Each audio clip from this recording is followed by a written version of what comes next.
Hi, I'm Bill Baruch, and I'm here with my partner Oliver Slope, and we're the founders of Blue Line Futures, an independent introducing broker, and Blue Creek Capital Management, a commodity trading advisor. And this is a new episode of Trade It or Fade It.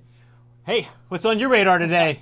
Well, the grains have been on my radar. Last time we did this segment, we referred to it as the Super Bowl for grain traders, and it continues to prove that. We saw a monster rally in today's trade. We saw new crop December corn up about 25 cents, the highest closing price since February 27th. We saw a rally of over 50 cents, new crop soybean contract as well. So a lot of volatility ahead of this 3-day weekend. Remember, grain and livestock markets closed Monday in observance of Juneteenth, and that's, I think, adding some risk premium into the market.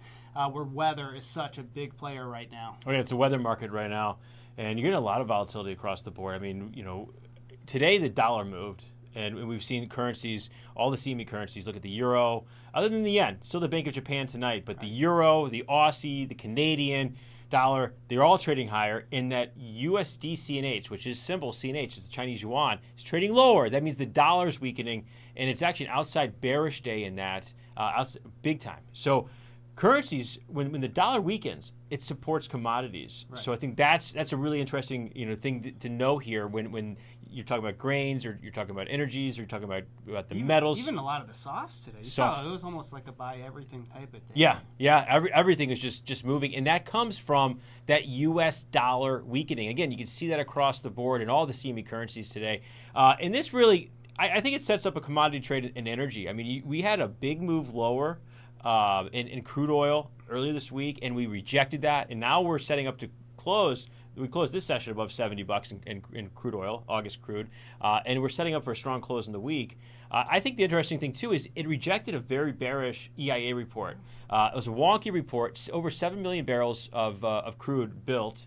Gasoline built as well. Gasoline stocks up in the 2 million. Same with distillates, and we've seen this rejection. So I think a lot of this though is coming from China. And we had some really bad economic data out of China last night, which still hasn't turned a corner. But we got, for the second time this week, we saw China move one of their interest rates. This was a lending rate, a one-year lending rate, 10 basis points. They cut it. And the bigger interest rate deal is on the table for Tuesday. And they're already extrapolating that they're going to do something. So we've seen a big move across the board. I think this brings a tailwind for crude oil. And you know what? I really remain bullish on the supply-demand dynamics, especially with Saudi Arabia.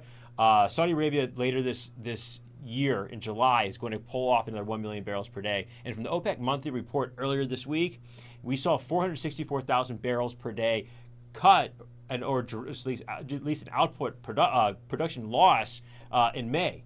And Saudi Arabia cut 550,000. So they're putting their money in their mouth as more is coming from Saudi Arabia. What do you think about this setup here? Well, I like it, and I like the fact that the crude was able to defend some price levels after a bearish report. And you know me, I love those fundamental rejections. Oftentimes they're a pretty darn good lead towards a possible trade setup that would be counter trend to what you would think. So what are you looking at specifically as far as the trade goes there? Yeah, I've been in our CTA. I've been trading the $75 calls outright a little bit here off the strength just to manage risk overnight. In this volatility, it's hectic out there. So I want to be able to sleep a little better. The way I'm looking at a trade that I find a lot of value in is the C-vol. The reason why I'm okay trading some of these outright calls to manage my risk is the C-vol is pretty low.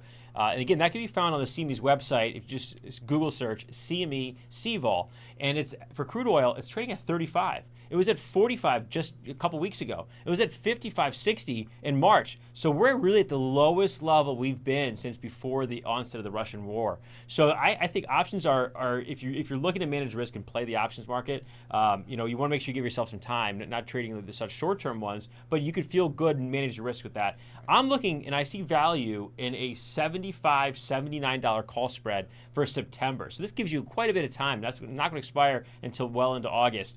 And I'm looking right now; it's trading about $1.05. I think don't chase this. I think there's value waiting for this to settle in and find it at about 90 cents or so. And that gives you a good trade here to set up for crude oil in the coming months. Right, so about 3 to 1, right? You got the $4 spread between the strikes. You're paying $1, so you're risking $1 to max payout 3. So if it rips, you're gonna max payout would be $3. That's why I see good value. Kind of be patient with this, wait for this to settle in. You don't want to chase this market. So that's how I see value, and you can trade it or fade it.